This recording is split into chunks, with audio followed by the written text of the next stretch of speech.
Hello friends, स्वागत है आप सभी का आपके यूट्यूब चैनल साइंस संग्रह में। तो दोस्तों आज जैसा कि हम बता दें कि हम लोग हिंदी का जो 100 मार्क्स का हिंदी हो चुका है, 100 मार्क्स का, उसका हम लोग प्रैक्टिस शुरू कर चुके हैं।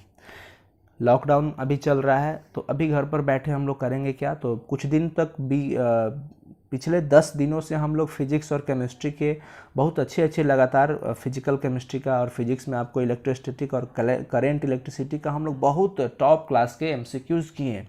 अगर आप भी चाहते हैं उसको करना, आप देखना, तो आप ज़रूर चैनल पे जाइए और चैनल के प्लेलिस्ट में हम आपको फिजिक्स और केमिस्ट्री के नाम से अलग अलग प्लेलिस्ट बना चुके हैं और उसमें आप जा कर के उस सारे वीडियो को क्रमबद्ध तरीके से देखिए और आपको बहुत बेनिफिट होगा। ये मैं आपको ये विश्वास दिलाता हूँ कि आपको बहुत मदद करेगा, ठीक है ना।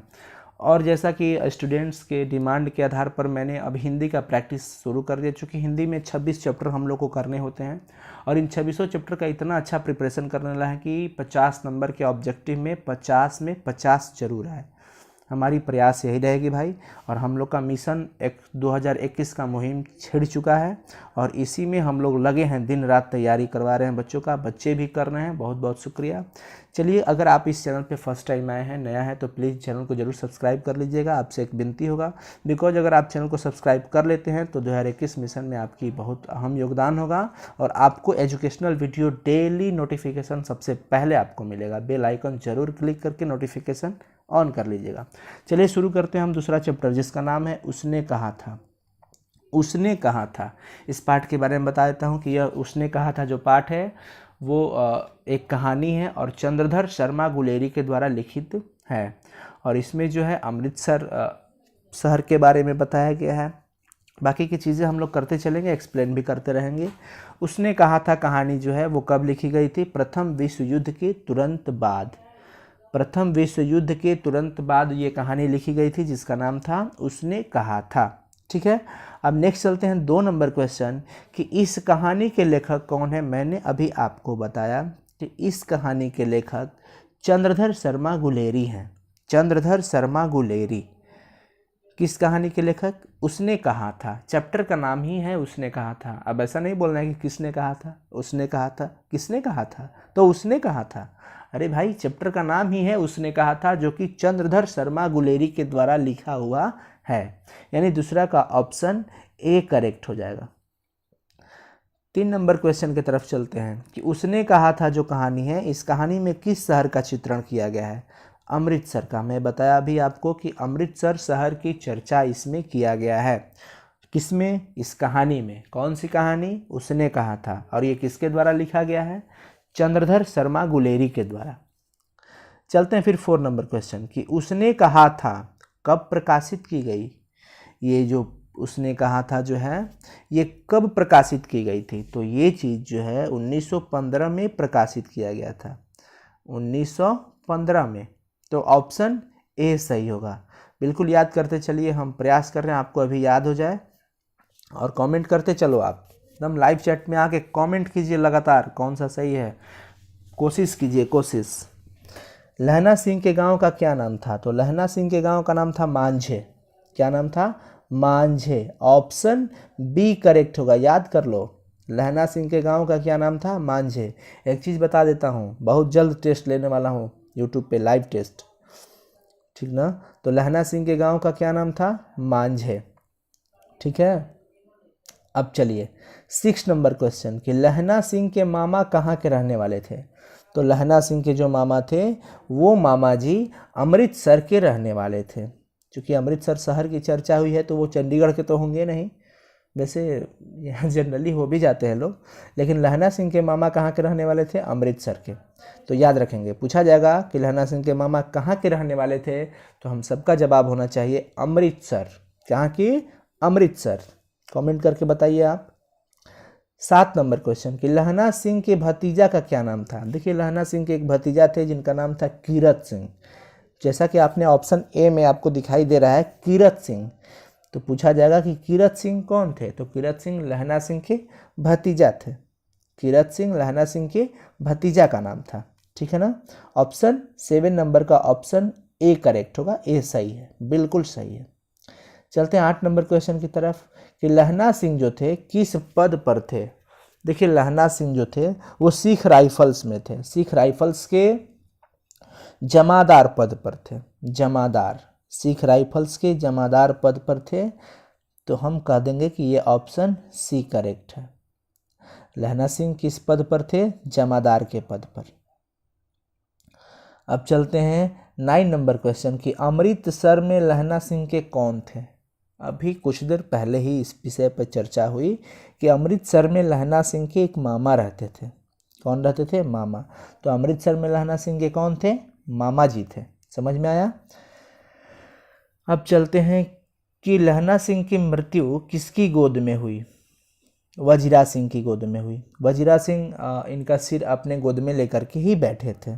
तो क्वेश्चन इस तरह से भी पूछा जा सकता है कि लहना सिंह को के सिर को अपनी गोद में लेकर कौन बैठा था? तो जवाब क्या होगा?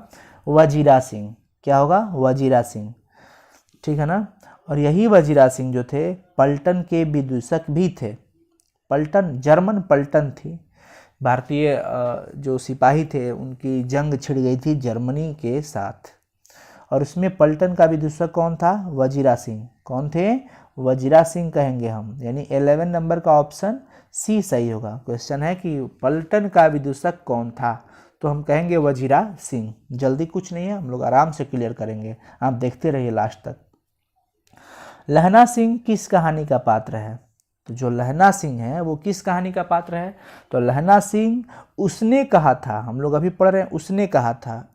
अब ऐसा मत करना कि उसने कहा था। किसने कहा था? तो उसने कहा था। किसने कहा था? तो उसने कहा था। भैया ये तो ये चैप्टर का ही नाम है उसने कहा था, जो कि चंद्रधर शर्मा गुलेरी जी के द्वारा लिखा गया है, और लहना सिंह इसी कहानी का पात्र है। तो उसने कहा था एक कहानी है जिसके पात्र थे लहना सिंह। ठीक ना? 13 नंबर क्वेश्चन, 13 नंबर प्रश्न कि बचपन में लहना सिंह लड़की से बार बार कौन सा प्रश्न करता था? देखिए इसमें प्रेम प्रसंग की भी चर्चा हुई है इस पाठ में, और इसमें लहना सिंह जो है एक लड़की से बार बार एक ही प्रश्न पूछते थे।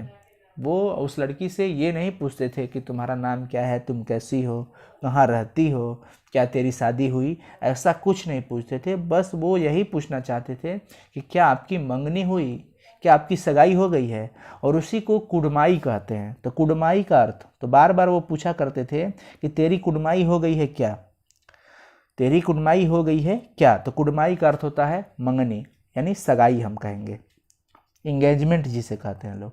तो 13 का ऑप्शन सी करेक्ट होगा। 14 नंबर सवाल कि लहना सिंह सूबेदार को वापस बुलाने के लिए किसे भेजता है? तो लहना सिंह जो सूबेदार थे उन सूबेदार को वापस बुलाने के लिए वजीरा सिंह को ही भेजता है। किसको भेजता है? वजीरा सिंह को।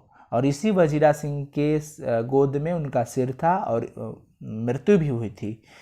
ठीक ना? तो वजीरा सिंह को ही बुलाया गया था, भेजा गया था सूबेदार को वापस बुलाने के लिए, यानी कि 14 का ऑप्शन ए सही है। चलिए कमेंट करते रहो लाइव चैट में। लहना सिंह का सिर अपनी गोद में लेकर कौन बैठा था? मैं अभी आपको बताया कि लहना सिंह का सिर जो है लेकर गोद में कौन बैठा था? वजीरा सिंह है। ठीक ना? अब चलिए, एक सूबेदार, वजीरा सिंह सूबेदार को बुलाने के लिए गए थे और सूबेदार का नाम था हजारा सिंह।